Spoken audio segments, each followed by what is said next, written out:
자, 요번에 이제 살펴볼 것은 이제 정강기, 간정기 때의 이제 그 사회 변화, 정치 변화 관련된 내용인데요. 한번 읽어볼게요. 자, 1차 세계대전에서 이제 연합군대 전쟁 목표가 하나는 민주주의를 위해서 안전한 세계를 만들려는 것이었으며, 연합군의 승리 이를 달성한 듯이 보였다. 과거의 유물처럼 보였던 독일, 오스트리아, 투르크, 그 러시아 제정이 무너지고, 이 러시아의 경우에 제어군은 그 뒷자리를 민주주의 공화국이 수립됐고, 새로운 이제 새로운 독립한 나라들은 대다수가 민주주의를 채택했다. 그래서 신생 국가들은 이제 왕정 대신에 민주주의를 채택했다는 거죠. 그래서 19세기 이미 민주주의 기반이 확립된 영국, 프랑스, 미국 등의 경우는 말할 것도 없고, 벨기에, 네덜란드, 스위스는 종전대로 민주주의 체제를 유지했고, 핀란드, 에스토니아, 라트비아, 리투아니아는 등 러시아로부터 독립한 나라들은 공화제를 채택했으며, 덴마크, 노르웨이, 스웨덴 등은 민주주의 뿌리를 내고 있었다. 예. 참고로 이 덴마크 같은 경우 왕정 국가죠. 스웨덴 같은 나라들은. 그렇지만 입헌 민주주의 국가예요. 자, 오스트리아, 체코, 폴란드에서는 민주정법이 채택됐고, 유구와 루마니아에서도 민주화가 진행되어 공화국이 된 투르크에는 칼말 파샤의 주도에 근대화가 시작됐다. 자, 칼말 파샤 근대화 관련된 내용은 예전에 한번 기출문제에 언급됐었어요. 수능에도 많이 나오고. 그래서 이 부분은 나중에 기타사 할 때 좀 더 얘기를 할게요. 자, 이와 같이 정치에 있어 공화제가 늘고 민주주의를 채택하는 이제 나라들 수가 증가됐을 뿐 아니라 민주주의 그 자체도 발전했다. 19세기 때 앞에서 언급한 것처럼 선거권이 가려졌던 재산 소유가 없어지고 보통 선거를 실시한 거죠. 남녀 보통의 선거가 일반화되면서 유상 계급에 제한된 민주주의로부터 대중민주주의. 예. 그래서 이제 발전되었다. 자, 정치 면에서의 대중의 발언권과 사회 면에서 대중의 진출을 뜻하기도 하였다. 그래서 20세기 때 시민사회, 즉 부르주아가 지배하는 사회에서 대중적인 민주주의인 성격이 가미된 대중사회 성격을 강하게 부각되기 시작했다. 자, 그리고 이제 대중사회가 이제 가능했던 것은 뭐냐면, 일단 대중매체가 또 발달됐기 때문에 것도 있어요. 기존의 뭐 신문 같은 대중매체 외에도 라디오가 등장을 했죠. 이 라디오. 그래서 라디오가 이제 등장하면서 이 라디오를 통해서 정치가들의 어떤 연설 이런 걸 통해서 이제 듣게 된 대중들이 이제 적극적으로 정치 참여를 하게 되고, 그런 것도 이제 대중 정치 뭐 대중민주주의 대중사회를 여는 계기가 되었고, 뭐 대량 생산, 대량 소비 같은 경제적 형성도 이를 뒷받침해 주고 있죠. 그래서 나중에 히틀러가 이제 그 집권한 게, 이 사람은 이제 뭐 쿠데타를 통해서 집권한 건 아니었거든요. 예, 그 합법적인 방법을 통해 선거를 통해서 집권했는데, 그 사람이 집권한 큰 이유 중 하나가 연설을 되게 잘했어요. 예, 말빨이 좀 있었죠. 근데 그 말빨이 라디오가 없었으면 전국화되지 못했어. 근데 라디오를 통해서 이제 그 사람의 연설 듣는 사람들이 다 히틀러 지지층으로 바뀌게 된 거야. 예. 자, 그러면서 19세기 때 개인주의적인 자유주의에도 변화가 생겼으며, 특히 경제 정책 면에도 그런 변화가 두드러졌다. 그러니까 1929년에 세계적인 대공황을 계기로, 이건 뒤에 좀 얘기했지만, 개인주의적 경제 체제를 바탕한 자유방임주의는 포기되거나 대폭적인 수정을 받게 되고, 생산과 분배에 대한 국가의 개입 및 통제 및 조정이 강화되면서 계획경제 개념이 등장했다. 자, 그래서 자본주의에다 약간 사회주의적 요소가 강한 수정자본주의가 등장하고요. 그리고 그걸 이론적으로 이제 뒷받침에 케인즈 이론 같은 것들이 등장하죠. 그 빈곤에 대한 사회적 태도가 달라졌는데, 예전에 유럽이나 미국에서는 빈곤의 문제를 누구를 생각하냐면 다 개인 문제를 생각했어. 물론 특별하게 이제 프랑스 어, 그 대혁명 때 국민공예 같은 사회도 이제 같이 해야 된다, 책임을 져야 된다, 그 의식도 있었지만, 예전에 전반적 의식들 보면 다 이건 개인이 노력하지 못하고 못 먹고 못 살기 때문에 그런 거다. 그건 개인이 노력을 통해 극복할 수 있다. 뭐 이런 개념을 갖고 있었거든요. 근데 이제 1901차 대전 이후부터, 특히 대공황 이후부터는 이제 빈곤의 문제를 개인의 문제뿐만 아니라 사회적 문제로 인식하게 돼요. 그래서 이제 이 빈곤을 뭔가 사회적 차원에서, 국가적 차원에서 뭔가 퇴치를 해줘야 된다. 그래야지 진정한 어떤 자유와 평등을 누릴 수 있지 않냐. 이렇게 이제 생각을 하게 되면서 복지국가 개념, 복지정책 등이 이제 등장을 하게 되죠. 예전에 뭐 독일하고 주로 이제 영국에서만 했던 것들이 세계 각국에, 유럽 각국에 이제 퍼지게 되게 되죠. 자, 그래서 자유방임주의 입각에서 빈곤은 개인의 무능이나 태만의 결과가 생각됐으나 이제 빈곤은 개인의 책임이 아니라 사회에도 책임이 있고 사회 모든 구성원들이 인간으로서 품위를 유지할 수 있는 생활 권리를 갖고 있다는 복지국가 개념이 등장하게 되었다. 예, 요거 기억을 해두시고요. 자, 노동자와 노약자에 대한 복지 정책은 이미 19세기 후반기 때 사회에 따라 단편적으로 나타났으나 이제 그것은 사회의 가장 중요한 목표로 국가 정책의 핵심적인 지위를 차지하기 시작했다. 1차 세계 이후부터 말한 거죠. 그래서 정치적 민주화와 더불어 사회 경제의 민주화도 같이 이루어졌다. 자, 이상같이 이제 뭐냐면 민주주의가 양적 질적인 발전에 불과하고 1차 세계대전부터 2차 세계까지 이런 그 정강기 시기가 있죠. 그래서 민주주의 국가에는 많은 어려움과 커다란 시련을 겪게 되었다. 그러면서 영국 이제 뭐냐면 프랑스 그리고 뭐 미국 이런 나라들이 이제 나타나요. 그래서 영국을 좀 볼게요. 자, 이 영국은 특징적인 것이 이제 선거권 확대와 관련된 거죠.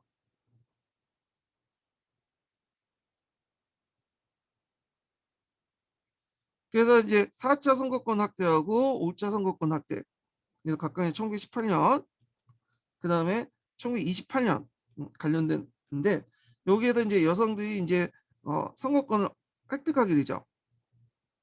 그래서 4차는 만 31세, 이거는 20세 이제 남녀 동시에 선거권을 획득했다 이렇게 있고요. 그 다음에 이제 두 번째 또 변화는 그 좌파 정권의 등장이야. 그래서 노동당이 진출하게 되죠. 그 노동당이 이제 자유당을 지키고 2대 정당이 된 다음에 보수당과 함께 그리고 1924년과 29년에 그 맥도널드라는 사람이 맥도널드 야, 그 사람이 이제 그 노동당 내각을 이끌게 돼요. 그래서 1924년 그다음 29년 좌파 정권이 등장했다 이렇게 있고요. 그 다음에 또 세 번째가 전 시간에 좀 얘기했던 연령방이 성립이 되죠. 그래서 이제 웨스트민스터 협정에 따라서 연령방이 이제 개표가 되고 1931년에 그 다음에 이제 그 아일랜드가 독립이 돼요. 이 시기 때. 그래갖고 이제 아일랜드가 자유국으로 바뀌고 그 다음에 1937년 아일랜드 공화국이 되고요. 연령방을 탈퇴했죠. 근데 이제 문제는 예전에 북부 아일랜드 문제, 얼스턴 문제가 계속 잔존되고 있었다. 그래서 이 아일랜드 독립에 크게 이제 그 항쟁을 이끌었던 당이 신파인당이 있어요. 자, 이런 것들 영국의 이제 그 뭐냐면 큰 변화다. 이렇게 이제 보시면 되고요. 여기 이제 또 한 가지 더 추가하자면 1차 세계대전 이후에 이제 영국의 주도권, 산업의 주도권이 뺏기게 되죠. 어디도 영국에서 미국으로 이제 뺏기게 돼. 패권이 바뀌게 되잖아요. 그래서 주도권, 그 국제 질서 주도권이 미국으로 넘어가게 돼. 안전하게. 자, 그러면 이제 볼게요. 자, 일찍부터 의회 민주주의가 발달한 영국에서는 1918년 21세 이상의 모든 성년 남자들에게 선거권이 부여됐고요. 그리고 이때 30세 이상이 제한됐던 여성도 1928년에 그 제한이 없어져 성년 남녀의 평등한 보통 선거가 행해졌다. 그래서 4차 개헌과 5차 선거권 개혁 때 관련된 내용이죠. 자, 이와 같이 선거권 확대와 더불어 노동당의 진출이 현존하여 정권을 잡는 등 민주주의가 크게 발전됐다. 한편 노동당의 진출은 자유당이 보수당과 틈방에서 끼어 쇠퇴하고 자유당은 3당으로 밀려나죠. 지금도 자유당이 있어요. 예. 그래서 이제 그 결과 전후에 영국 정계는 보수당과 노동당의 좌우는 양당 체제가 형성되죠. 자, 그리고 이때부터는 이제 진정한 계급 정당이라고 보시면 돼요. 이 보수당과 노동당은.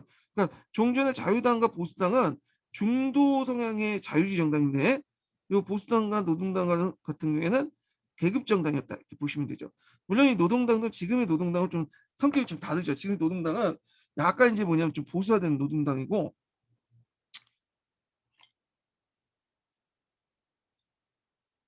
자, 그다음에 영국은 그 대전 후 많은 피해를 입었다.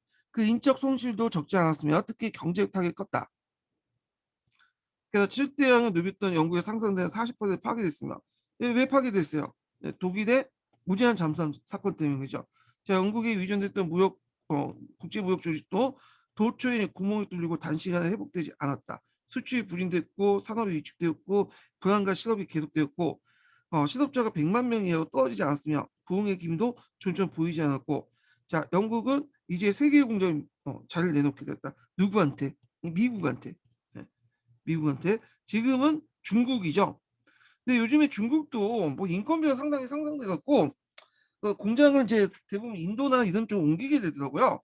그래서 또 약간 중국이 좀 배타적이잖아. 얘네들이 뭔가 중화주의 같은 입장. 그래서 요즘에 인도도 이제 많이 가게 되는데, 하여튼 이제 그 당시에는 1차 세기 이후부터는 미국이 완전히 주도권을 장악했어요. 예.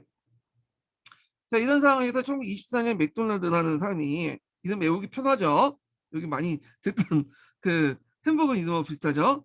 자, 맥도날드를 수반으로 한 노동당 내각이 수립됐다.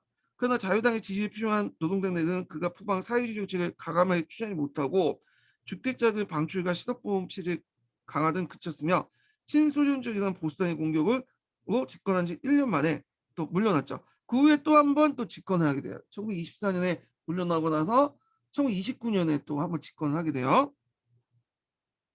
자, 그 뒤를 이은 이제 볼드윈의 그 보수당 내각은 1926년에 탄광 종업을 비롯한 시작된 250만 명의 노동조합의 총파업을 단명했으나 중상 이상의 시민대 협력은 위기를 모면했고요.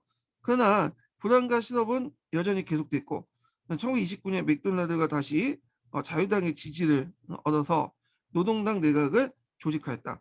그래서 이때 이제 때는 세계 공황에 전환했다. 그러니까 자유당은 3당에 물러나면서 캐스팅 오딩을 지고 있다고 보시면 돼요. 노동당하고 자유당 이제 대입, 노동당 보수당을 대입할 때 누구 편에 따라서 뭐냐면 정권이 바뀌는 그런 역할을 한 거죠. 자기 스스로는 정권을 만들지 못하고. 그 다음에 이제 영연방 탕생과 관련된 내용인데요. 자, 1차 세계대전 후에 제국의 체제가 변화가 생겼다. 자, 대전 중에 영국 자치령을 군대 파견하여, 자치령은 군대 파견 영국군과 나를 세웠고, 대표적인 것이 이제 뭐냐, 호주나 오스트리아 같은 거죠. 호주가 오스트리아죠. 뉴질랜드. 자, 호주와 뉴질랜드가 1차 세계대전 때 군대를 많이 파견. 특히 이제 갈리폴리 작전 있죠. 갈리폴리 작전 때 아작 그는 상륙작전 있죠. 갈리포니 상륙작전 아작 해안에 이제 상륙하고, 그때 이제 호주나 뉴질랜드 병사들이 많이 죽었거든요. 그러면 유럽에서 그 원칙이 뭐였어요? 피를 흘릴 만큼 정치적 권리를 주장해야 될 거냐. 예. 그러다 보니까 이제 이런 것들 이제 감안할 수밖에 없겠죠. 자, 전후에도 개별적으로 국제연맹에 가입하였다. 그래야 이제 1932년에 웨스튼 미스턴 조약에 따라서 1926년 제국회의 보고서에 입각해 본국과 자치령의 국왕에 대한 공통된 축성을 결합된 뿐만 아니라 결합된 기타 모든 점에서 동등하게 상호 독립적으로 규정했다. 그래서 이제 거의 독립국이라고 보시면 돼요. 예. 그래서 다만 이제 영국 여왕을, 지금 여왕이죠, 국왕을 뭐냐면 상징적으로 국가 원수로 이제 모시고, 그리고 총독을 파견해 영국에서. 그래서 이제 캐나다나 뭐 호주나 이런 데는 총독 파견하거든요. 영국. 근데 총독에 뭐 식권이 있는 건 아니고요. 그냥 상징적이야. 연영마 국가의 항의로서 이제 뭐 관리한다 뭐 그런 차원이지, 뭐 독립을 침해하는 요소가 없어요. 실권도 없어요. 예. 그래서 이제 그제 본국과 자치령은 영국 연방을 형성하여 캐나다, 오스트리아, 뉴질랜드, 그다음 남아프리카 연방, 아일랜드 자유국가, 뉴폴랜드에 포함된. 뉴폴랜드는 뒤에 이제 캐나다 지역이죠. 캐나다가 지역을 얘기하고요. 그다음에 아일랜드 자유국 같은 경우는 원래는 이제 연영방에 속했다가 그 나중에 아예 1937년에 에일레 공화국 탈퇴를 했고요. 뒤에 있죠. 예, 이거.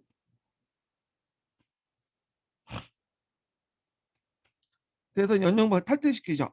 그러나 여기에도 포함되지 않은 영국 식민지 같은 인도 같은 나라들은 계속 자치를 요구했고, 대개 보면 이제 백인 나라들, 백인권에 있는 그 나라들은 대부분 연령을 포함시키는데, 유색 인종들 그런 나라들은 아직 이제 뭐냐면 그 자치를 좀 하거나 식민지를 계속 놔뒀죠.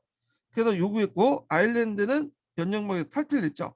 자, 1차 세계대전에 이제 자치를 했던 아일랜드는, 아일랜드 민족주의자는 1차 세계 후에 신페인당을 중심으로 해서, 신페인은 켈톤으로 이제 우리만의 자신이라는 뜻이야. 그래서 원래 아일랜드인들은 켈트족이 많았죠. 게일족과 켈트족이 합쳐갖고 이제 아일랜드인들이 되는데, 그래서 주로 이제 켈트를 얘기했는데, 그 후에 코노에 집권하고 나서 이제 뭐그 영어를 강요하면서 사용하지 않았어. 켈트를 잊고 지금은 사어죠. 네. 그래서 지금도 이제 아일랜드 영어 사용해요, 얘들. 그렇지만 이제 민족을 이제 좀 내세우기 위해서는 좀 그 당의 명칭을 켈트로 사용한 것 같아. 자, 그래서 중심으로 독립을 위한 격렬한 투쟁을 전개했다. 그러니까 대전에 지쳐있던 영국은 타협안을 제시했고 신페인들의 그 당의 온건파드는 이를 받아들여 1921년 신규도 우수한 얼스트 북부 6개 주를 제외하고는 남부 26개 주가 아일랜드 자유국으로서 자칭을 지휘했고 국제연맹을 가입했다.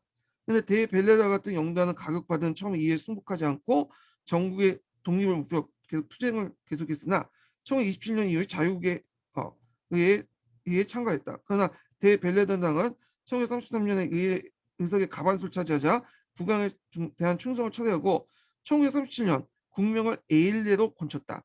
그래갖고 이제 1949년 영국은 에일레 공화국을 완전 독립국가로 승인했다.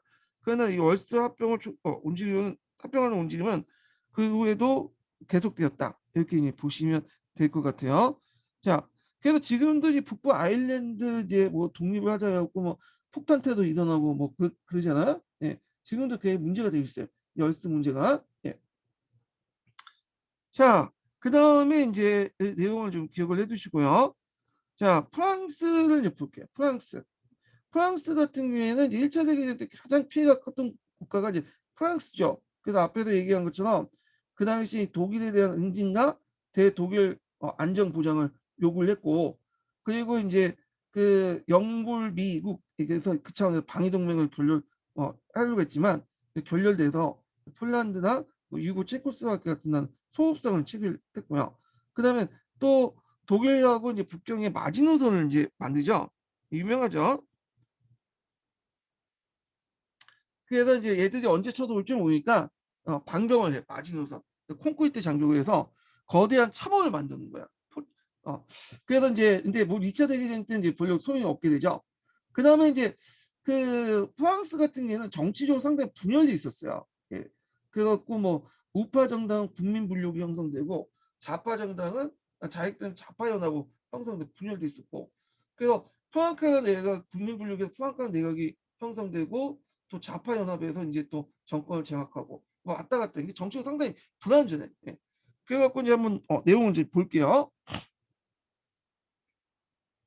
자, 1차 세계대전 중에 이제 직접 정쟁터가 된 프랑스의 피해는 막심했다. 자, 200만에 달하는 젊은이가 전사하거나 정상적인 생활은 할 수 없는 몸이 되었으며 30만 가구가 2만 명의 공장이 파괴됐죠. 근데 정원 시간에 얘기했죠. 참호전에서 많은 그 병사들이 죽었어요. 그러다 보니까 프랑스의 20대들, 그 당시 이제 태어났던 20대들 거의 90%가 전사를 내버린 거야. 한 세대가 그냥 남자들이 다 죽었다고 보시면 돼요. 그래서 나중에 이제 프랑스에서 이제 전쟁 막바지에는 거의 10대 그 중후반 애들 있죠. 오늘은 중고등학교 애들까지 끌려와갖고 전쟁에 참여했다고 그래요. 예. 자, 그래서 이렇게 전쟁 피해가 크면 클수록 프랑스의 보불 전쟁 이래 독일에 대한 적대적인 감정과 공포 또한 강화되었다. 그렇기 때문에 프랑스는 독일에 대한 철저한 응징과 대독 안정 보장을 원했죠. 프랑스가 이제 독일 나중에 또 쳐들어올 수가 있잖아요. 네. 그래서 이제 응징 차원에서 그 당시 보상금 문제로 뭐냐면 그 배상금 제도 받지 못하니까 어디를 이제 점령 자르 지방을 했죠. 그래서 병합을 했고, 그리고 나일강 서부에 그부터 독일로부터 분리시켜 나일란트 공화국을 만들었어. 그리고 그걸 이제 그들 세력권을 두려고 했죠. 나일란트 공화국이라는 위성 공화국을 만들어서 일종의 독일의 본국과 방파제 역할을 하겠다, 망충지대를 하겠다, 이렇게 하게 되죠. 근데 이제 좀 약간 지금 볼 때도 무리한 요구죠. 그러니까 이제 이 요구는 윌슨과 영국의 반대로 관철되지 못했고, 차선으로 이제 택할 것이 안정보장. 그러니까 독일이 자기를 건드리지 못하도록 좀 미국과 영국과 프랑스의 방위 동맹을 결성하려고 했어요. 그런데 이제 이 계획마저 미국 상원에서 베르사유 조약의 비준을 거부하면서 좌절되었고요. 그리고 영국도 프랑스와 방위 동맹을 거부했어요. 왜냐하면 도와주긴 해야 되는데 독일 쳐들어와도. 근데 프랑스 방위 동맹하면 이게 강제권은 그 의무적으로 다 해야 되잖아. 그 어떻게 될지 모르니까 거부를 했던 거야. 근데 영국도 이제 프랑스의 중요성을 알기 때문에, 왜냐면 프랑스가 독일로부터 침략을 받으면 곧바로 영국이 타겟이 아니에요. 그래서 2차 세계대전 때는 도와줬어요. 군대 파견했죠. 예. 근데 일단은 방위 동맹은 이제 일단은 약간 조약서를 딱 남겨야 되니까 이게 이제 좀 약간 부담감이 작용된 것 같아. 그래서 이제 꽁 대신 닭이다. 그래서 좀 약간 이제 미국하고 영국 간의 도움을 받으면 그래도 좀 약소국, 중소국 정도 되는 애들하고 동맹을 맺자. 그래갖고 그 폴란드와 동맹을 맺고요. 폴란드도 독일의 위험할이 있었죠. 그리고 유고, 체코, 그리스, 루마니아도 소협상을 통해서 체결하는데 만족할 수밖에 없었다. 자, 그래갖고 이제 있고 그 다음에 두 번째 단락은 프랑스의 정치 내용이에요. 간정기 때. 되게 지금도 그렇지만 프랑스 정치는 되게 뭐냐면 양당 체제가 형성되지 않았기 때문에 소종단의 분립 상태였어요. 지금도 마찬가지예요. 좌파 연합, 뭐 우파 연합끼리 해갖고 이렇게 있고 최근에 이제 밑태영 대통령 최근에 집권한 사람 있죠. 제가 이름을 이제 까먹었는데 그 젊은 대통령은 중도파 세력들이죠.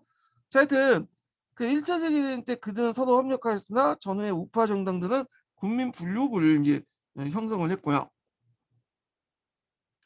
그 다음에 이제 좌익들은 좌파 연합들이 형성됐어.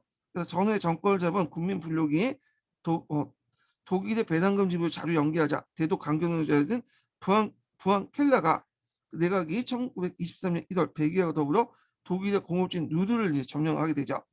자, 누르의 점령은 독일의 소극적인 저항과 저항으로 소기의 목적을 달성하지 못했고 그곳의 군대 유지비 또한 전쟁 그 전화 재건비와 더불어 인플레이션만 증진시켰다. 군대를 유지하려 하면 돈이 필요하잖아요. 그래서 결국에는 이제 우파 정권이었던 프랑칼라 정권이 물러나고 다시 1924년 좌파연합이 정권을 잡았고 대의협조 방침에 따라 누르부터 군대를 철수하고요. 누카노조 협정을 체결하죠. 그러나 국민분립 정부가 그 당시 회복한 고황청의 관계를 단절했으며 우파와 카톨릭교로부터 심한 공격을 받고 계속 인플레이션이 해결되지 못하고 다시 1926년에 프랑칼라 내각이 다시 조직하게 돼요. 자, 그래서 이제 2차 블랑카 내각은 좀 약간 이제 거국일치 내각이라고 하거든요. 그래갖고 좀 좌파를 좀 약간 끌어들이고 이제 정치를 좀 했어요. 얘는. 자, 브랑칼레는 위험성까지 하락했던 프랑하의 구제를 위해서 새로운 가세를 징수했고 1928년에 평가자들을 단행하였다. 자, 좀 나이 어디신 분들은 지금 잘 모르겠는데 예전에 프랑스는 프랑하라고 해서 독자적인 화폐를 발행했어요. 지금은 유로를 사용하고 있죠. 자, 때마침 국제 무역이 호전되어 프랑스 경제가 음, 안정이 됐고 다시 번영의 길을 들어서게 됐다. 그래서 1929년에 시작된 세계 공황도 소규모 공업이 우세했던 프랑스에 극복할 수 있을지 보였다. 그러나 위기는 약간 늦게 시작했는데 지나지 않았다. 이렇게 있고요. 자, 그 다음에 미국을 보죠. 미국.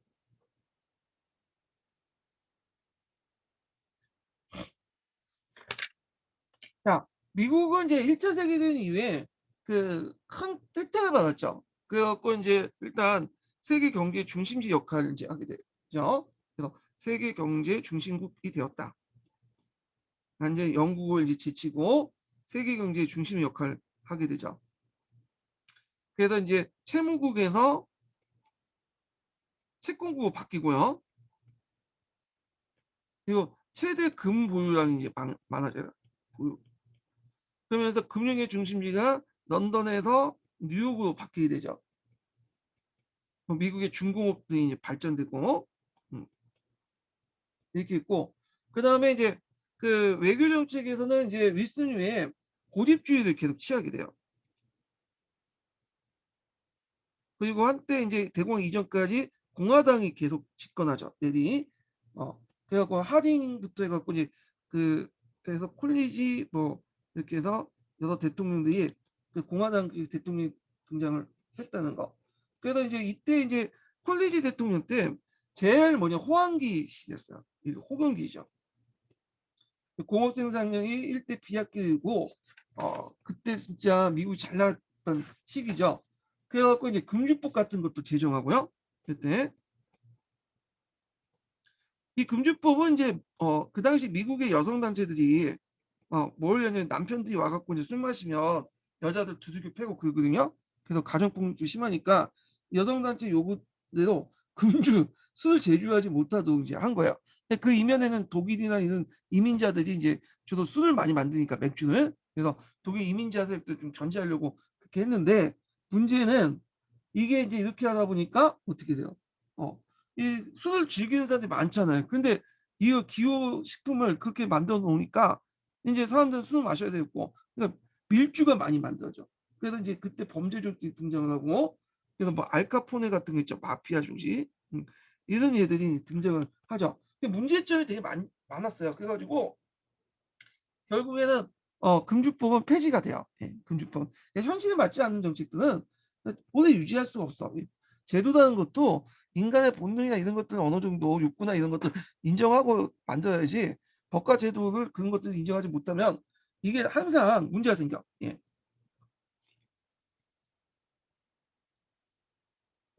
자, 그러면 이제 일단 한번 읽어볼게요.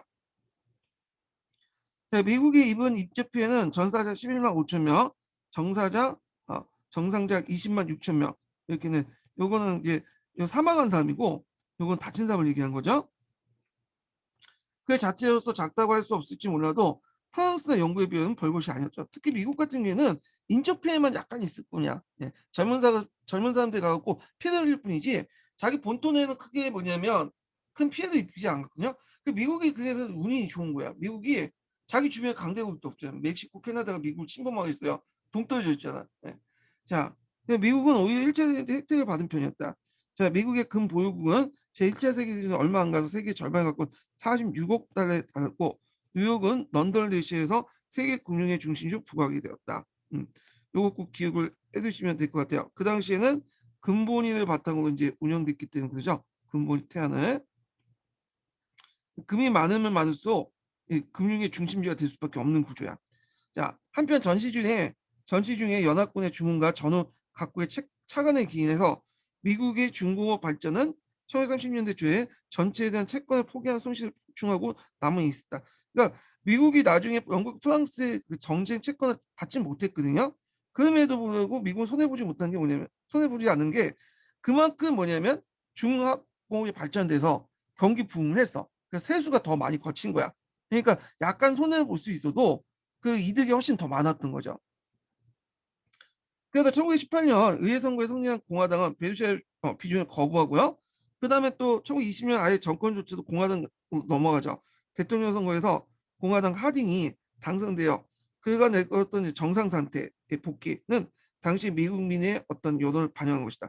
이때 정상 상태라는 것은 그 예전에 이제 그 고립주의 외교 있죠. 네. 더 이상 미국이 국제사회에 개입하지 않는 그런 외교 정책을 얘기해요. 물론 그렇다고 미국이 완전 개입되지 않았냐? 그건 아니에요. 예, 표면적 정치가들이 내세웠던 거야. 예, 그래서 고립 좀 내세워도 은근슬쩍 또 뭐냐면 또 했어. 예, 이거는 워싱턴 회의가 더 참여해갖고 그 그런 워싱턴 체제를 만들었고, 그래서 우리가 이제 외교 정책 관련된 얘기를 할 때 그 물론 고립주의 정책을 딱 했다고 해서 고립주의만 했다 이렇게 해석하시면 안 돼요. 다른 정책도 같이 했다고 보시면 돼요. 믹스를 같이 한 거야. 지금도 마찬가지지만. 예. 그래갖고 이제 이런 것도 같이 보셔야 된다는 거야. 예, 그래서 이런 것도 있고. 자, 그럼 계속 읽어볼게요. 자, 미국인들 대다수는 유럽을 도와 독일을 패배시키는데 최선을 다했고, 이제 더 이상 유럽의 복잡한 정치 정세에 심할 필요 없다고 생각한 것이다. 그래야 전후의 미국 외국 정치는 고립주의를 택했으나 세계 정세는 그 미국하여금 완전 고립주의 고수하게 내버려지지는 않았다. 왜냐하면 이제 미국이 이제 패권 국가잖아요. 그러니까 미국이 나설 수밖에 없지. 왜냐면 또 미국의 어떤 국익을 또 위해서도 나설 수밖에 없어요. 예. 그래서 미국은 국제연합에 가입하지 않았으나 워싱턴 군축회의를 주관했고, 그다음에 앞에서 언급한 부전조약 있죠. 그걸 주도적인 역할을 했고요. 그러면 미국의 이제 고립주의는 부분적인 것이었다. 자, 하딩이 이어가지고 등장한 게 콜리지고 그다음 후보 대통령 이렇게 있는데 다 공화당 출신이에요. 특히 이제 콜리지 때는 호경기를 냈어요. 경기가 되게 이제 반짝했죠 이게. 네, 계속 반짝. 그래서 이 사람은 좀 되게 좋았죠. 이 집권한 시기가 제일 호경기였고, 음, 그래서 미국이 제일 전성기를 누렸던 그 시기였잖아요. 그래갖고 이제 이때 딱 즉위한 거야 이 사람이요. 예. 그런데 쿨리가 끝나고 후보 때 딱 즉위하자마자 이 사람은 운이 나빴죠. 국보에 뭐 대공황이 터져버린 거야. 예. 인기도 이제 떨어지게 되고, 그래서 민주당이 치고 올라오면서 루즈벨트가 대통령이 된 거죠. 자, 그래도 이제 콜레지 때는 전례 없는 호근기였다. 그래서 기업은 번창하고 날로 커졌으며 공업 생산력은 일대 비약기를 맞이하여 미국의 경제와 정치는 이들 기업인들이 좌우되었다. 자, 사람들 너나 할 것이 증권시장에 드나들며 요란스러운 재즈 음악을 거리는 흥청거렸으며 여자들은 짧은 스커트를 입었다. 기이하게 1919년 금주법은 원래 이제 호황 때 여자의 짧은 스커트가 이제 점점 길어지고 짧은 스커트는 불황 때 입는 거라고 이제 경제학에서는 그러는데 모르겠어요. 하여튼 자, 금주법으로 주류 양주와 판매가 금지됐고 오히려 밀주가 선행되면서 범죄 또한 급증됐다. 그래서 이제 그때 나타난 사람이 이제 알카포네 같은 마피아들이 등장하게 됐던 거죠. 자, 경제적 붕과 범죄와 타락이 동거하는 소란스러운 시대였으며 그 가운데 미국의 생활 수준은 확실히 이제 향상되었다. 그래서 미국의 뭐 자동차 이제 보유량이나 석유 소비량이 늘어났다. 뭐 이런 내용도 있고요. 자, 그다음에 독일을 보자. 독일 바이메르 공화국이 이제 등장했는데 이 바이메르 공화국은 딱 등장하자마자 자위과 우익부터 양쪽으로 또 공격을 받아. 예. 그 당시 이제 좌파 세력들은 뭐 어떤 세력들이 있어요? 스파르타쿠스당. 그러니까 이제 독일 공산당이죠. 공산당 이들로부터 이제 공격을 받고 그다음에 또 이제 그 사회민주당 독립사회당 있죠. 독립사회당 중에 좌파 세력들부터 공격받아. 그러니까 우파는 어차피 다수파 3인당을 들어갔고 그다음에 우파로부터 또 공격을 받죠. 우파로부터 양쪽부터 받는데 대표적인 우파의 공격 이제 받은 것은 이제 뒤에 카프 반란 있죠. 카프 반란 이런 것도 있고 그 다음에 이제 시틀러 같은 사람이 이 시기 때 무엔에서 이제 폭동을 일으키죠. 이건 뒤에 좀 얘기할 텐데 자 이런 우파로부터 공격을 받아. 그러니까 좌파와 우파로부터 3인당 정권이 계속 공격을 받아. 3인당은 중도 좌파 정도 되는데 그래서 이제 그럼에도 불구하고 그 바이메르 헌법을 만들었죠. 헌법을 만들고 1919년 만들었죠. 그리고 이제 또 1920년에 스튜던 제만이라는 사람이 집권하거나 또 외상으로 참여하죠. 그래서 통화도 안정시키고 국제연맹도 가입시키고 누칼로 협정도 수립하고 부전조약도 서명하고 이런 이제 여러 가지 일들을 하게 돼요. 예. 그래서 이제 이렇게 있고요. 그러면 관련된 내용을 이제 보죠.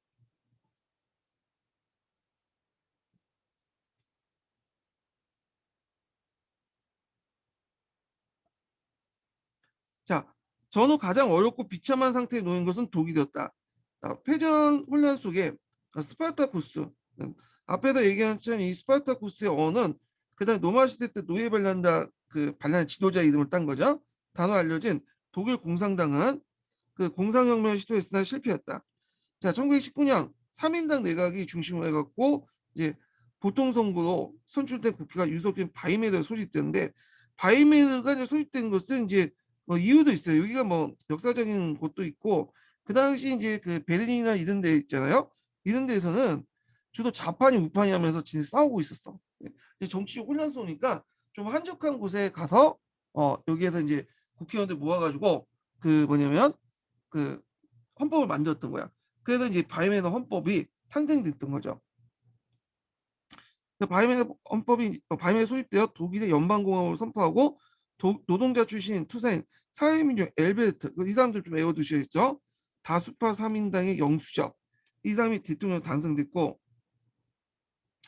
그리고 이제 사회민주당을 중심으로 카톨릭 중앙당과 전에 진보당 자유우파가 새로이 거듭된 민주당이 연립정부를 수립하여 그 베르사유 조약을 비준하고 바이에르 공화국이 탄생됐다 이렇게 보시면 돼요. 자, 그래서 이제 이른바 이른을 바이에르 정당이라고 하는데 이 밖에 이제 우파로서 과거의 자유당을 중심한 인민당이 있고 이후에 더 보수인 국민당이 있어요.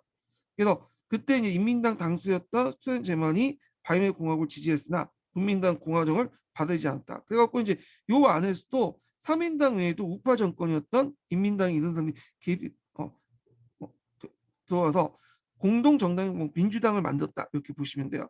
이런 정당 물론 이거 다시 분열돼요. 이런 것들은 일시적인 거고 자 그래서 이제 바이메르 헌법은 관련된 내용이 있는데 자 그러면 이 관련된 내용을 한번 보면서 좀 얘기를 해보죠. 예, 심화규제 관련된 내용 좀 볼게요. 자 1조에 보면 독일은 공화국이다. 독일은 예전부터 제정인 국가였는데 공화국 바뀌었죠. 그러니까 국가 권력은 국민으로부터 나온다. 어디서 많이 듣던 소리죠. 예. 그다음에 국회의원은 비례대표제의 원칙에 따라서 그 20세 이내 남녀 평등, 보통 평등, 직접 비밀성을 선출한다. 그러니까 그 당시에 영국보다 더 앞서가 있는. 영국은 그 20세 이상의 남녀 평등은 그 31년인가 그때 이제 했던 거고, 요거는 벌써 이제 19년에 했던 거야. 네. 그 대통령은 전 독일 국민에 선출된다. 그래서 바이에른 헌법에서 대통령은 그렇게 뭐냐면 큰 권한을 가지고는 있진 않아요. 예.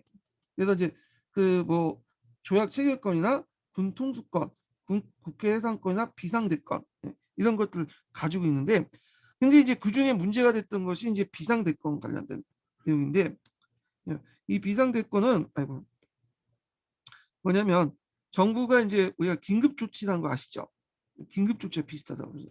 그래서 그 대통령이 필요할 때마다 긴급조치를 발행을 해요. 발급해갖고 그런 식으로 해갖고 뭐냐면 법 위에 이제 조치들을 발행을 하는데, 근데 실제적으로 긴급조치 같은 게 많이 발행은 되진 않았어요. 근데 문제는 시틀러가 이제 집권할 때 그 당시 대통령 신덴부르크죠. 신덴부르크가 좀 왔다 갔다 했거든요. 나이가 많아가지고. 그래갖고 이제 그 당시 그 뭐냐면 시틀러 내각 총리였고, 그러니까 총리가 실제로 이제 내정에 이제 전반적으로 관장하는데, 시틀러가 이제 대통령을 빌미로 해갖고 대통령한테 이제 그 얘기를 해서 긴급조치권을 많이 발동을 했어. 그래갖고 나중에는 이걸 통해서 뭐 국회를 해산하고, 그 다음에 국회의원은 이제 국회 바이든 헌법을 아예 정치시키는 뭐 수권법 같은 것도 제정하고 그랬는데, 하여튼 이게 좀 문제가 있었어. 이게. 자, 그 다음에 노동 조건 및 경제 조건을 보호하고 개선하기 위해서 그 단결의 자유는 모두가 보장된다. 이 자유를 제한하거나 방해하는 모든 협정과 조치는 위법이다. 지금은 당연하죠. 이렇게 단체 협상권이나 단결권을 인정하는 것이 그 상당히 당연한 건데, 그 당시엔 되게 진보적이었어요. 이게 상당히. 이건 아마 바이에른 헌법 자체가 3인당 중심으로 만들었기 때문에 그런 거예요. 자, 그리고 밑에 165조도 그와 관련된 거죠. 그래서 그 당시 노동자의 단결권과 단체 교섭권을 인정해줬다.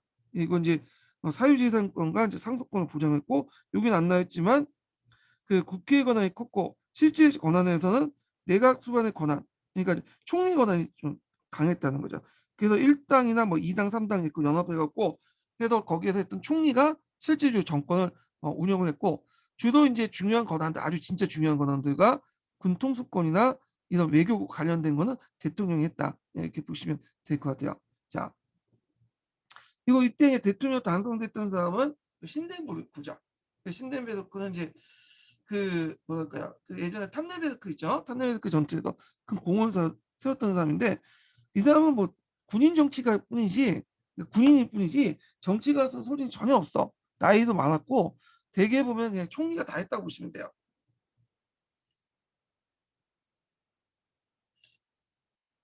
자, 그러면 관련된 내용을 한번 서기에서 읽어볼게요. 자, 바이에른 헌법은 당시로는 되게 민주주의 헌법이었어요.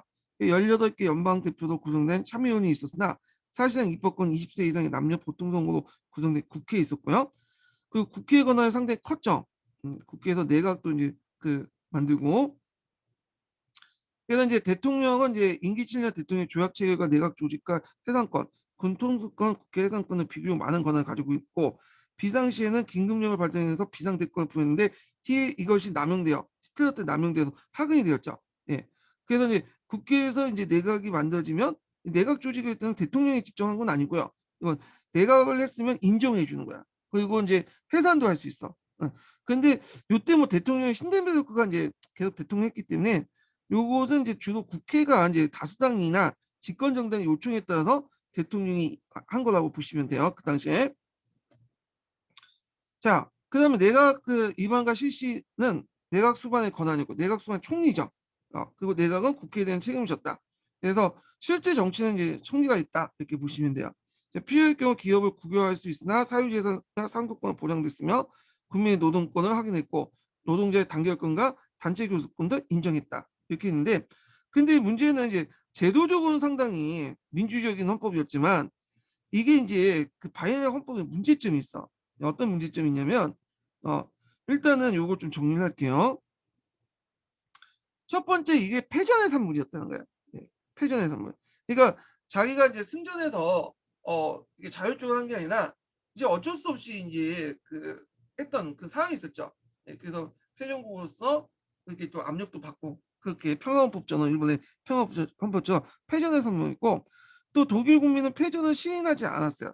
등에 칼을 맞았다라는 어떤 신하에 어 배반당했다는 신하에 매달릴 좀 심한 굴욕을 이제 사회자인데, 등에 카드를 맞았던 내용이 뭐냐면 우리가 어 막 승리하고 있었는데 뒤에 인제 배신자들이 우리 등을 칼을 꼽았다는 거예요. 그 배신자들 누구였어요?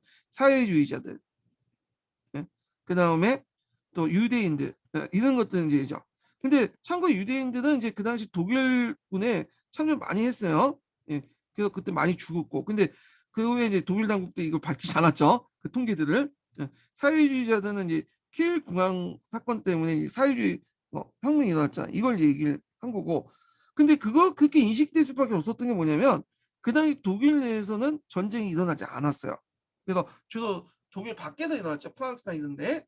그러다 보니까 그런 개념 그 생각들이 더 뭐냐면 어 생각을 가질 수밖에 없겠죠. 독일 국민들이 직접 정쟁을 보이진 않았으니까. 자, 그다음에 독일 국민들이 있어서 민주주의는 처음에 대한 거야. 지금은 독일은 민주주의 국가지만 그 당시에 민주주의 국가가 아니죠. 오랜 세월 동안 신성 노마 제국이라든지 그다음 포유생 같은 제정 국가에 있었던 거죠. 강제가 통치했던 나라예요. 그러니까 이제 민주 정치에 대해서는 잘 몰랐던 거죠. 소수 엘리트 외에는. 그러니까 되게 이제 낯설었던 거고. 그러니까 자유가 주어졌지만 자유를 제대로 누리지 못했어. 그래서 자유로부터 도피하려고 했죠. 그래 갖고 누구한테 도피했어요? 히틀러한테 도피한 거죠. 예. 좀 약간 그런데 자유로운 도피, 자유로부터 도피, 그 에리 프롬이라는 그 심리학자가 쓴 책이 있죠. 그걸 이제 배경으로 한 건데, 자, 하여튼 요런 것들이 인제 그 바이메르 헌법 그거 만들었던 공화국의 어떤 한계점이었다. 이렇게 보시면 될 것 같아요. 그러면 다시 한번 읽어 볼게요. 여기 뒤에 인제 있는데, 자, 새로이 그 출범한 바이메르 공화국은 전도가 단언하였다. 그래서 패전의 산물이었고 독일 국민들의 다수가 패전을 믿으려고 하지 않았다는 것, 등에 칼을 맞았다라는 전설에 매달렸다. 그리하여 인제 과거의 제국과 포유세 제도의 이해관계 깊은 구구 세력들과 공산당 극자 세력부터 끊임없는 공격을 도전을 받았다. 그래서 바이에른 공화국이 열리는 그동안 공산당 폭동이 끊이지 않았으며 그 대표적인 게 스파르타쿠스의 반란 같은 것도 있었죠. 1920년에 구구 세력이었던 카프 폭동이 일어났죠. 정부는 일시 베를린으로부터 쫓겨나기 시작했다. 자, 이 폭동은 엘베르트 지시에 따라 노동자와 관리들이 총파업으로서 곧 진압되었으나 1921년에 중앙당 당수와 그리고 다음에 민주화 출신의 유대인 관료들이 이건 다 이제 그 3인당 연합정권에 뭐냐면 들어갔던 연합정부 아래 있었던 그 정당들이죠. 중앙당 당수나 민주화 출신 유대인 관료들이 우익 비밀단체들부터 암살했다. 왜냐면 유대인들이 우리의 등을 칼로 꼽았잖아. 예. 자, 이러한 정치적 시험보다 더 바이에른 공화국에 개입한 것은 거시한 인플레이션이야. 단순히 이제 물가가 상승한 것이 아니라 어 진짜 물가가 하루가 지나도 계속 100% 1000% 상승하죠. 이걸 이제 경제학 용어에서 뭐냐면 하이퍼 인플레이션이라고 해요. 보통 인플레이션이 아니죠. 지금도 이 짐바브웨 같은 그 후진국들이 그런 것들이 많아. 막 돈을 막 찍어내 가지고 해 가지고 그런 인플레이션이 나는데, 하이퍼 인플레이션이 그게 흔한 건 아니에요. 예. 근데 그 당시에 있었죠. 그래서 그 당시에 그 되게 유명한 일화가 있죠. 어떤 그 형제가 있는데 그 형은 맨날 술만 마셨어요. 예, 술만 마시고 아우는 열심히 해 갖고 저축을 했어. 근데 요 당시에 누가 돈을 많이 버느냐? 형이 많이 벌었어.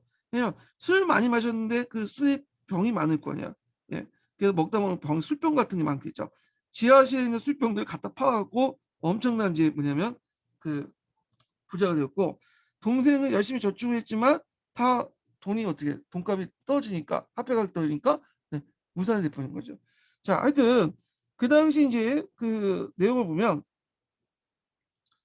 전쟁 전에 미아 1달러 4.2 마르크였던 것이 종전 후에 8.4 마르크 하락됐고, 그래서 1921년 1월 45 마르크, 그다음에 12월에 160 마르크 폭락했으며 1922년 9월에는 1309 마르크, 그 연말에 놀랍게도 7천 마르크가 되었다. 그래서 독일 그 경제가 파탄에 직전했으면 이러한 상황에서 독일 정부는 배상금을 지불할 수 없었고 배상금 지불 연기를 요청할 수밖에 없었다. 독일 정부 입장일 때는 이제 뭐 이게 띄었으면 그 마르크를 내면 되지 않느냐 이렇게 되는데 그때는 금으로 지불했어요. 앞에 한 것처럼 베르시아 조약 때 그 금을 기준으로 해서 마르크를 환산했기 때문에 금으로 지불해야 돼. 근데 금을 살 만큼 돈이 없죠. 자, 하여튼 그러나 그 결과 프랑스군의 의료 점령이었다. 아까 이제 본전이나 뽑아먹자 해갖고 이제 점령을 한 거죠.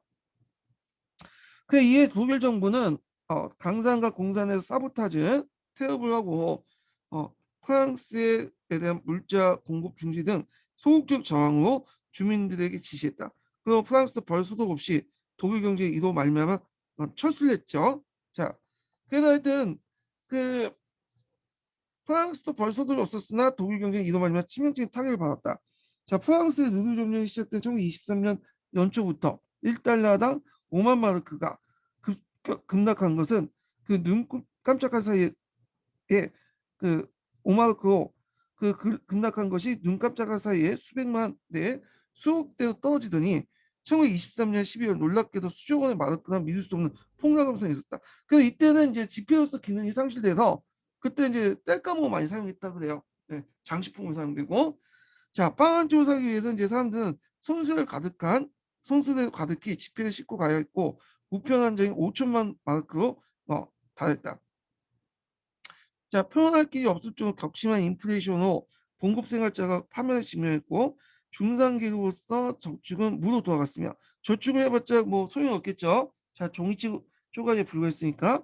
자, 노동자들은 기하 성상이 험하게 되었고 오직 산업 재벌만 채무를 손쉽게 갚고 왜냐하면 많이 빌렸는데 돈의 가치가 떨어지니까 쉽게 이제 돈을 갚을 수 있죠. 그러니까 인플레이션이 나면 그 채무자가 이익을 봐, 채권자는 손해를 보고. 그리고 중소기업을 흡수해서 거대한 산업체를 형성했다. 한편 인플레이션은 정치적 구구와 극자 세력을 강화했고 무명의 시틀러가 무엔에서 맥주에서 폭동을 하게 되죠. 예. 무엔 폭동이었는데 이게 1923년에 일어났어요. 그리고 이 폭동 국파 진압돼. 그리고 8개월 동안 복용했는데 이때 복용할 때 그때 나이투쟁이라는 그걸 집필했어요. 요게 예전에 시험 문제 나왔죠. 나이투쟁. 나치스의 경쟁이 되는. 그래서 요 내용을 한번 볼게요. 나이투쟁 내용을 이제 기출이 나왔기 때문에 한번 보고 넘어가죠.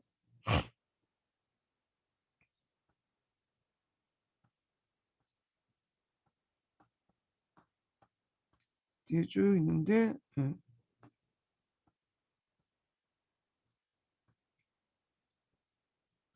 자, 여기 볼게요.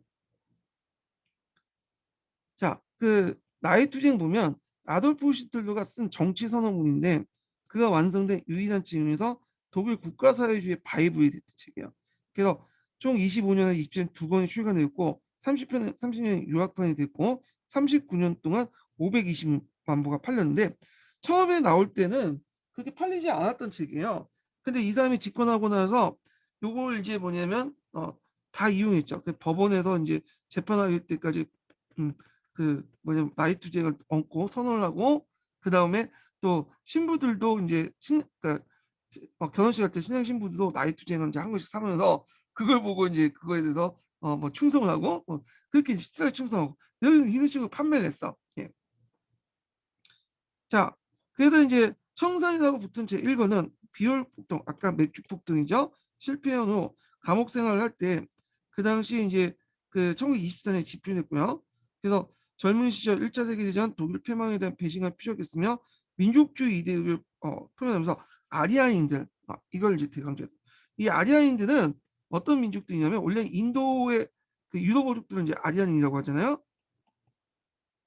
아니, 인도 유럽이 아니라 여기서 말하는 아리아인들은 그 20세기 때 BC 20세기 때 카스피아에 있었던 아리안 민족들 얘기해요.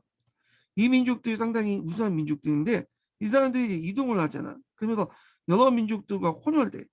결국에는 혼혈돼 갖고 이 아리안의 어떤 순수성을 잃었다는 거야.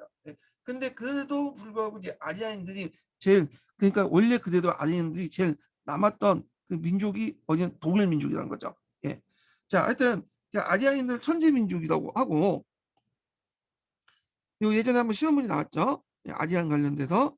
자, 유대인들 기생 동물이라 했다. 그리고 슬라브인과 러시아의 마르크스주의를 희생시켜 동유럽의 생존권을 확대시키는 용산하면서 프랑스의 복수를 다졌다. 그래서 이제 이때 나이트쟁이에서는 뭐라고 하냐면 그 생활 공간을 확보하기 위해서 그 아리안 민족, 그 독일 민족의 생활 공간을 확보하기 위해서 주로 이제 동유럽과 러시아를 삼아야 된다. 이렇게 생각을 했던 거죠. 그러니까 얘네들 입장을 때는 그 슬라브족 또한 집시 또한 타도의 대상이야. 예. 유대인들은 박멸의 대상이고. 자, 근데 이제 이런 내용들이 다만 책에서만 끝나는 게 아니라 자기가 집권하자마자 실제로 옮겼죠. 예. 이런 식으로는 좀 인정해줘야 되나? 예. 그 정치가들이 원래 말하고 행동은 좀 다른데 이 사람은 일치해요. 이 사람은. 예. 시틀러가.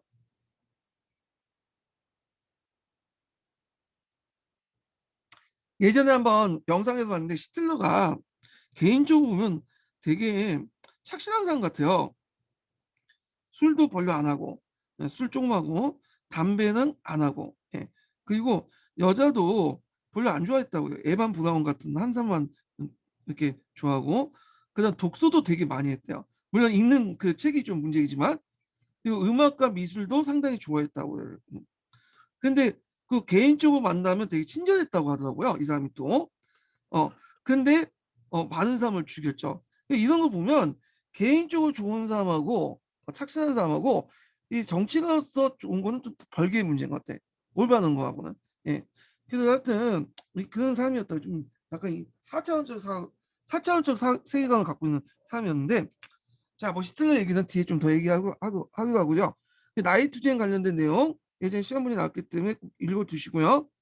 읽어보다는 좀 기억을 해두시고, 자, 그럼 계속 이제 1920년대 독일에 대해서 얘기를 해볼게요.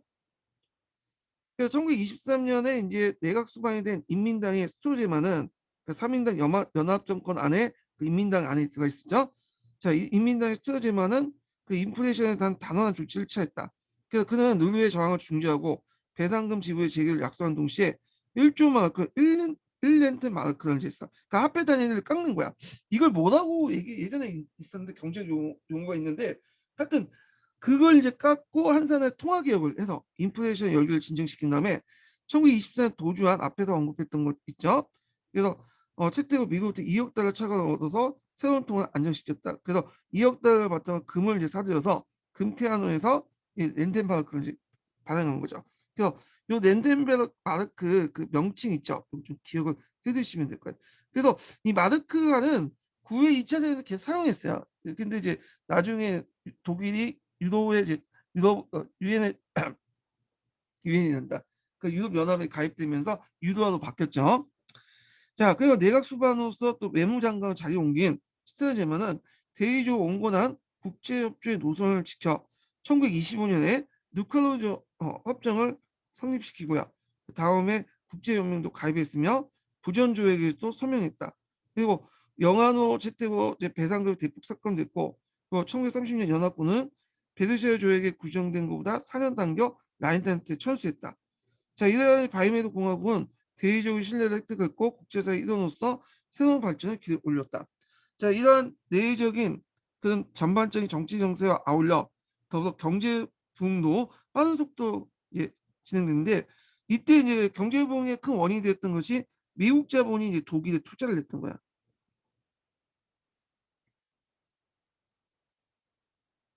일단 뭐 여러 가지 있겠죠. 일단 미국 자본을 때는 독일에 투자를 해야지 채권도 많이 해소할 수 있고, 특히 이제 독일은 이제 기술력이 예전부터 뛰어났잖아.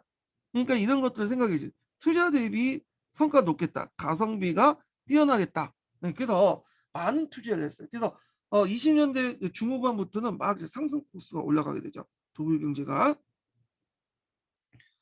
고대 기술과 미국식 대량 생산의 방법의 도입, 그리고 어, 고도의 능력주의 산업계획을 갖추어 독일 생산군은 1920년 후반 1차 세계대전 전에 수출 능가하게 되었다. 자, 그야 배상금 지불하면서도 경제 발전 지속시킬 수 있다. 다만 이제 경제 발전의 문제점이 앞에 미국 자본에 크게 위존됐다는 거예요. 미국 자본. 이것은 1929년에 대공황이 일어나면서 미국 자본이 철수되면서 경기 하락의 또 배경이 되죠. 자, 정치 면에서는 1925년 엘베르트가 사망한 후에 새로운 대통령으로 국민당과 인민당을 중심한 우익세를 주는 엘베르트가 이제 먼저 대통령이었다가 나중에 신덴부르크죠. 베르크가 신덴부르크가 했어요. 제가 좀 아까 잘못 얘기한 것 같아요. 그래서 엘베르트 다음에 신덴베르크예요. 예. 이 사람이 원수가 이제 사회민주당을 비롯한 바이든 정당의 입후보를 부딪히고 당선되는 사실 또한 일말의 불안을 안겨주었다. 예. 자, 그러나 이제 1930년대 신대문은 바이메르 헌법을 충실했고 자익과 우익의 어떤 반대 세력은 여전했으나 민주주의 바이에른 공화국은 남날 밝은 뜻이었다. 근데 이제 신대문가 나이가 많기 때문에 이 사람이 정치에 거의 참여하지 않고 실제로 그 밑에 총리들이 거의 했다고 보시면 돼요. 예. 그래서 이때는 3인당 총리도 있었고 보수 정당의 총리도 있었고 근데 이제 나중에 히틀러가 33년에 총리가 되면서 신덴베르크 이때 오락가겠죠. 얘네들이 이제 얘를 이제 내세워갖고 비상대권을 이용해갖고 자기가 이제 권력을 장악하고 신데메르크가 죽은 다음에 자기가 이제 총리와 대통령을 같이 겸했죠. 그래서 총톡이라고 하잖아요. 예. 자, 그래서 이제 이렇게 해서 한번 독일의 정치 상황을 좀 봤고요. 자, 뉴 대공황 관련된 내용을 이제 좀 볼게요. 자, 그 세계 공항과 뉴딜과 같은데 요 내용은 예상외로 시험 문제에 예전에 한번 기출 문제 좀 언급됐고 아니 그게 2001년도인가 2000년 한참 됐어요. 그 이후에는 그게 나오지 않더라고요. 그래서 중요한 건데 왜 안 나오나 이렇게 생각했는데 아마 이제 경제사다 보니까 좀 약간 제껴둔 것 같아. 여성사는 그렇게 내면서 여성학 문제를 내면서 왜 이건 못 내는지 모르겠어. 자, 그하여튼 그 수능에는 많이 나오기 때문에 나올 가능성이 많죠, 여기는요. 그래서 대공황은 1929년에 이렇게 이제 발생이 됐는데, 이걸 이제 하기 전에 대공황이 왜 탄생될 수밖에 없나, 이걸 이제 볼게요. 이게 자본주의 문제점인데, 일단은 이 공황이라는 현상은 1929년만 있었던 게 아니야. 예전부터 주기적으로 있었어. 예, 되게 주기적으로 있었는데, 그게 이제 마르크스가 예전부터 예견했죠. 마르크스가 이제 불변자본과 그 다음에 이제 그 불변자본하고 자본을 두 개 나눴죠. 하나가 불변자본과 유동자본 이렇게 두 개 나눴잖아요. 그래서 불변자본은 뭐 기계나 생산 시스템이고 유동자는 노동력인데 기업의 입장 볼 때는 유동자본을 최대한 줄이고 불변자본을 높여야지 가성비 높은 물건을 만들 수 있잖아. 예. 그러다 보니까 노동자를 계속 해고하고 불변자본 기계나 생산 시스템을 개선하는 식으로 이렇게 물건을 많이 찍어내거든요. 근데 이제 문제는 이 노동자들이 공장에서는 노동자지만 시장에서는 소비자예요. 근데 얘네들이 그 구매력이 떨어질 수밖에 없죠. 일자리 상실하면. 물론 부자들도 있지만 부자들이 소비하는데 한계가 있잖아. 예. 그러니까 이제 주로 이제 노동자인 이 사람들이 많이 소비를 해줘야 되는데 돈을 못 버니까 구매력이 떨어질 수밖에 없고 그 기업의 물건을 사주지 못하죠. 그러면 기업도 어떻게 돼? 기업도 뭐냐면 물건을 파지 못하니까 도산이 되고 그 기업한테 돈을 빌려준 은행 또한 어떻게 돼요? 도산이 될 수밖에 없겠죠. 예. 그런 현상들이 주기적으로 이렇게 일어났어요. 그럼 왜 대공황이 문제가 되냐? 이런 이 공황 중에 제일 문제가 됐던 공황, 제일 컸던 공황이 공황 중에 대공황이에요. 1929년에 일어난. 그래서 요거는 그레이트 디프레이션이라고 하죠. 예. 제인데 이 대공황 자체가 인플레이션의 디프레이션이었어요. 이거는 당연히 디프레이션이죠. 그러니까 생산보다는 소비가 적어서 일어난 거예요. 소비가 왜 적겠어? 구매력 부족 때문에 일어난 거예요. 구매력이 왜 부족됐죠? 기업들이 노동자들 해고했기 때문이죠. 그래서 이제 생산은 품안돼 그걸 소비할 수가 없어. 그러니까 생산품이 공산품 같은 건 농산물이 그 뭐야 창고에 쌓였어. 예. 근데 그 소비할 사람이 없는 거야. 그래서 경제학에서 이걸 뭐라고 하냐 풍요 속의 빈곤이라고 해요. 곳곳에 이제 창고에는 먹을 걸 쌓여 있는데 굶어 죽는 사람들이 많아. 그러니까 약간 기현상이 나타난 거죠. 그러면 이제 거기에 대한 문제가 되면 이제 이런 것들 어떻게 해야 되느냐. 예전에는 그냥 시장 논리로 맡겨라. 해갖고 시장에서 모든 것이 다 해결될 것이다. 이렇게 했는데 1929년 대공황은 그렇게 해결이 안 됐죠. 정부가 개입을 해버린 거야. 정부가. 그다음에 누즈베트가 이제 개입되면서 케인즈 이론을 바탕으로 해갖고 개입을 해갖고 제일 문제가 뭐냐면 구매력이 없는 거야. 네. 이 구매력을 다시 살려내겠다. 그러면 노동자들에게 뭐 일자리를 제공해 주겠죠. 근데 기업이나 이런 것들 못하니까 정부가 일자리를 제공해 준 거죠. 공공자리 일자리를 제공해 줬다고 보시면 돼요. 그래서 그 공공자리 일자리 취업한 노동자들이 물건을 사고, 그 물건을 사면 기업도 살고, 기업도 일자리를 창출하게 되고, 그리고 이제 기업이 또 살아나면 기업이 이제 돈을 빌려준 은행도 살아나게 되죠. 자, 이런 선순환 구조를 만들려고 했어. 그래서 예전에는 이제 그 참여하지 않았던 정부가 직접 그 참여해서 이제 개입했다. 그 과정에서 이제 재정도 좀 적자 재정도 해갖고 적극 이제 간섭을 하게 되죠. 근데 이 대공황을 해결한 이 뉴딜 정책들이 실제로 큰 뭐냐면 공헌을 한 적이 없어요. 원래 이제 초반기 때는 좀 그렇게 공헌 영향을 줘서 이제 어느 정도 그 경기를 회복하는 했지만 곧바로 침체됐어. 네. 그래서 실제 뉴딜 정책 때문에 경기가 다시 부흥한 건 아니고요. 1939년에 1차 세계대전이 터졌죠. 그러면서 이때 중화학공업이나 군수공업이 살아나면서 자동적으로 일자리가 이제 창출되면서 다시 경기가 회복된 거죠. 예. 잠깐 경기 회복하는데 도움이 될지 모르지만 그렇게 큰 도움은 안 됐다. 그렇게 이제 평가 내리고 있어요. 자, 그러면 관련된 내용들을 좀 볼게요.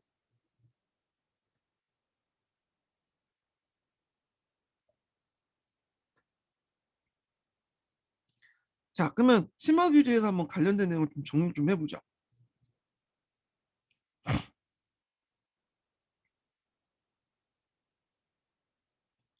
자, 여기에는 이제 뉴딜 정책 관련된 내용이 이거 좀 띄고 대공황 관련된 내용을 좀 얘기할게요. 자, 대공황을 배경으로 생산물 가행, 그리고 노동자 임금 억제, 자장르 몰락, 구매 저촉하죠. 그러면 생산보다 소비가 더 줄 거 아니에요. 생산 많고 투기 부분이 일어났죠. 증권가에 오늘날 좀 투기가 막 일어나. 네, 버블이 형성된 거야. 자, 그다음에 이제 그 유럽 부흥이나 뭐 소련 사회주의 시키면서 수요와 공급의 균형이 붕괴되기 시작해요. 예, 그래서 수요보다는 공급이 더 많아져. 예, 그래서 이제 이런 것들 기업에 영향을 주게 되고 기업이 재고품이 계속 올라가니까 파산이 되게 되죠. 기업이 파산되니까 돈을 빌려준 은행이나 금융권도 파산이 되죠. 이것이 이제 1929년 10월 24일 뉴욕 주식시장 주가 대폭락으로 이제 나타나게 되죠. 그래서 주식 가격 봉동에서 볼 수 있듯이 여기까지 올려갔다가 1929년에 10월 24일 날 그 블랙 먼데이라고 하죠. 이날 때 갑자기 폭락을 하게 돼. 그러면서 이제 뭐냐면 대공황이 시작되는데 이게 세계공황으로 번져가. 왜냐하면 미국이 그 당시에 이제 금융의 중심지였잖아요. 그리고 미국 투자자들이 전국 그 전 세계적으로 투자를 하게 되고, 근데 그 뉴욕에서 이제 중심을 갖고 이제 주식도 폭락하고, 그다음 경기 침체가 되니까 얘네 이제 투자가들이 이제 뭐냐 투자했던 세계 곳곳에 투자했던 원금을 회수하게 돼요.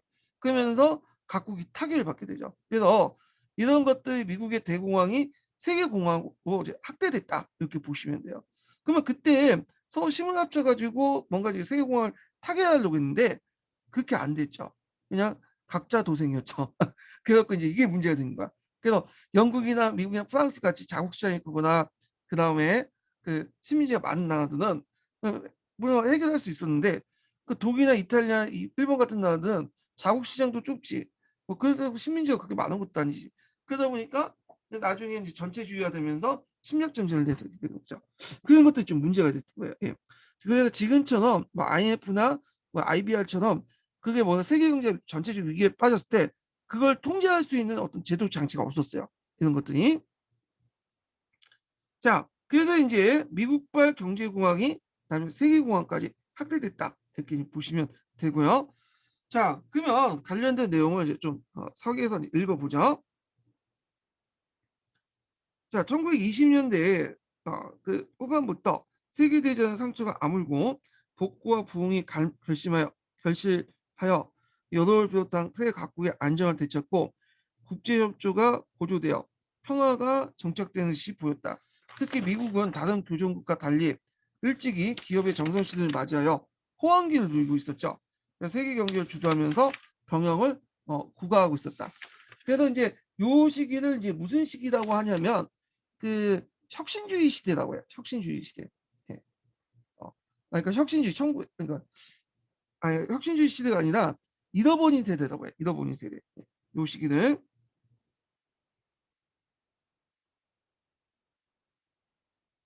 그래서 이제 잃어버린 시대라고 하는데 혁신주의 시대는 그 전에 얘기고 1920년대 미국의 그런 세대를 잃어버린 세대라고 하는데 이게 왜 잃어버린 세대냐?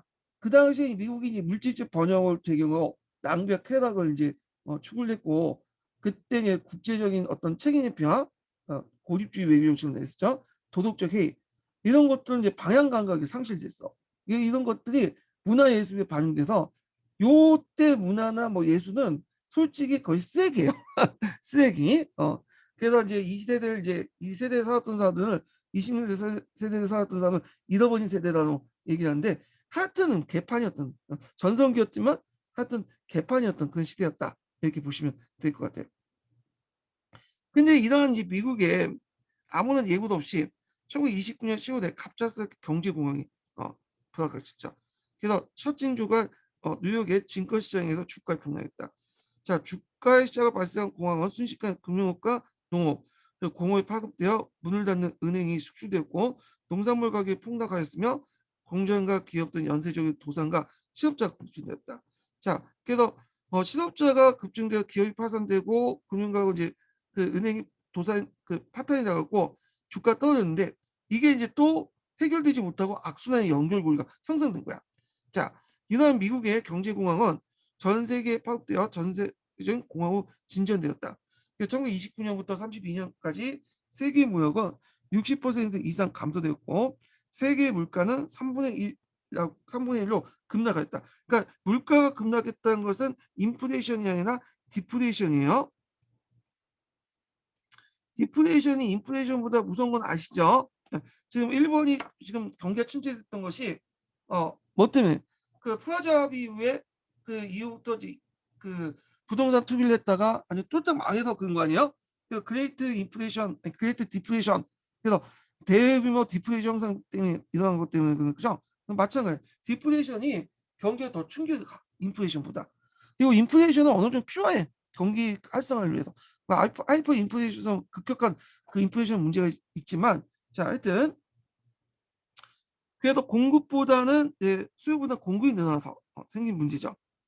자 이러한 세계공황은 모처럼 평화 안정 기조에 금을 가게했고 경제 정책에 큰 변화를 초래하는 동시에 민주주의 국가의 자리를 가져왔고 바이메르 공화국의 치명적인 타격을 가하면서 전체주의 득세를 가져왔다. 자 경제공황의 타격은 진원진 미국이 가장 심각했다. 그래서 1929년에 이제 공업 생산이 50% 이상 감소했고요. 최악의 시기는 실업자 수는 전 노동자 3분의 1에 해당하는 1,600만에 달했으며 그리고 농민의 수익은 60% 줄고 48개 주의 은행 중 47개 은행을 문을 닫거나 예금 인출을 제한했다. 완전히 개판이죠. 예. 그래서 예전에 2018년에 이제 서구 모기지 사태보다 더 그 개판인 상황이죠. 근데 종전 후 이제 줄곧 정권을 담당했던 공화당의 후보 대통령은 이러한 공황타기 실패를 해서 물러났고 그 후보 대통령 그때는 뭘 하냐면 시장에 맡겨두려고 했어. 예전 그때도 예전에 공황도 있었으니까 이때 이제 시장의 자동 회복 기능을 타서 회복이 될 것이다 이렇게 생각했는데 회복이 안 됐죠. 그래서 결국에는 1933년에 정권이 다 바뀌어요. 민주당으로. 그래서 1930년 루즈벨트가 대통령 취임하면서 뉴딜리 정책에는 획기적인 공항 타개 정책을 냈다. 이렇게 보시면 되는데 요때 이제 루즈벨트가 이제 즉위하는데 앞에 그 루즈벨트 이름이 또 있었죠. 요때 이제 예전에 루즈벨트는 시오드로 루즈벨트고요.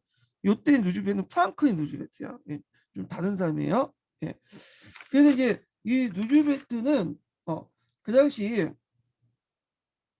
그 이때 이제 지지 세력들이 좀 변화가 일어나.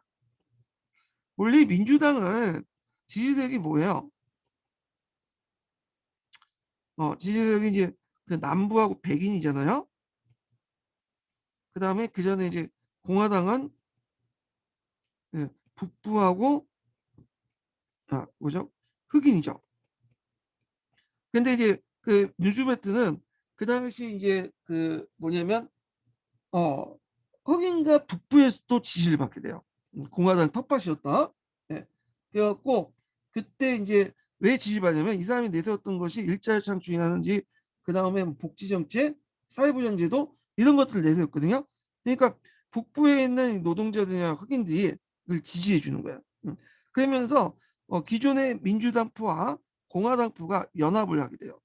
그래갖고 이제 이걸 누즈벨트 연합이라고 하는데 이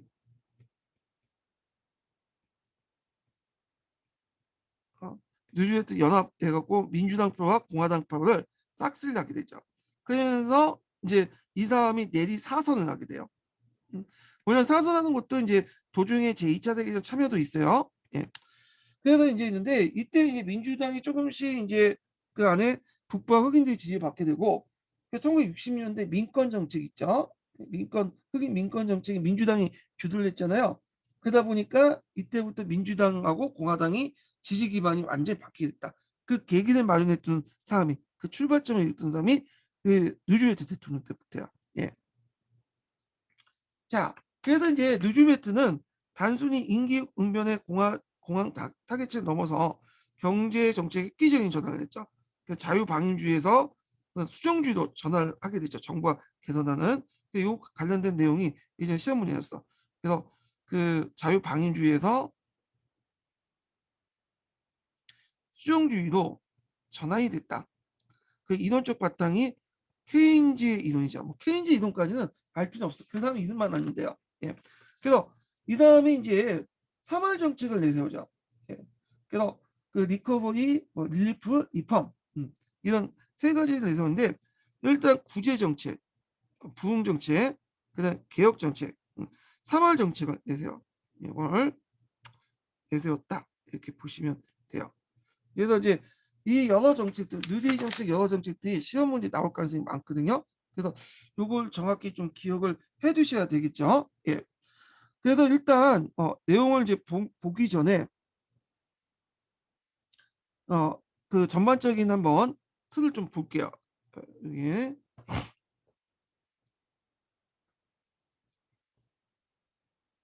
자, 이 사람은 이제 농업이 그 당시 농업 생산물이 이제 뭐냐면 떨어지니까 정부가 개입해서 농업 생산물 조절하고 가인 생산물 정부에 매입하는 이런 식의 정책을 했죠.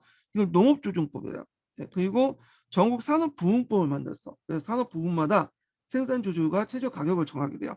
그래서 최저 가격제가 여기에서 나오는데 보통 최고 가격제는 누굴 보호하기 위한 거죠? 예.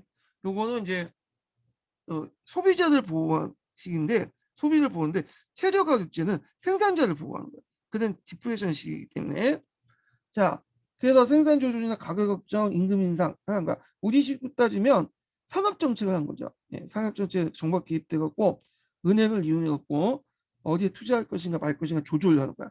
그래서 이렇게 이제 각 기업별로 이렇게 교통 정리를 좀 해준 거죠. 자, 그 다음에 이제 이렇게 있고 그다음에 긴급은행 구제법을 얘기해 갖고 근본이제를 잠깐 중지하고 정부가 발권론을 이용해서 태안 지폐보다는 불태안 지폐를 이제 많이 발행해요. 그 은행이 파산된 걸 막았죠. 이거는 뭐 지금도 해요. 예전에 그 리먼 브라더스를 축벌해 갖고 서브 모기지 사태가 일어났잖아요. 미국 정부가 좀 괘씸하지만 월가의 돈을 막 투입을 해 갖고 구제를 해줬잖아요. 왜냐 구제 안 하면 산업이나 이런 것들 다 파탄이 되기 때문이죠. 그래서 이제 사회개혁 정책을 또 해갖고 테네시강 유역 개발 정책 같이 그 당시 이제 일자리 창출하게 돼요. 그리고 공공사업자 일자리를 많이 만들고 그래서 이런 것들이 뉴딜리 정책을 이제 내고 인 거요. 그래갖고 요걸 루즈벨트가 이제 당선되는 배경이 되죠. 이걸 내걸어서 자 근데 이제 후에 이제 농업조정법은 전국산업부문법은 헌법 위반이 돼요. 이거는 개인과 주의 권한을 침해한다. 그래갖고 헌법 위반이 되는데 아까 말했지만 이 누리의 정책이 처음에는 초기 때는 효과가 있었지만 나중에 다시 침체가 돼요. 경기가 잠깐 반짝있다 침체하고 실제로 경기 회복은 언제 했었냐? 전쟁이 시작되면서 1939년을 기점으로 회복이 됐죠. 예. 이런 것들 이제 같이 기억을 해두시고 자 개별적인 이제 누리의 정책 내용들 농업조정법이나 전국산업부문법 이런 내용들은 좀 쉬었다가 다시 강독을 해볼게요. 제가 두 번째 인증번호 안 알려드렸죠? 두 번째 인증번호는 67번이에요. 두 번째 인증번호 67번입니다.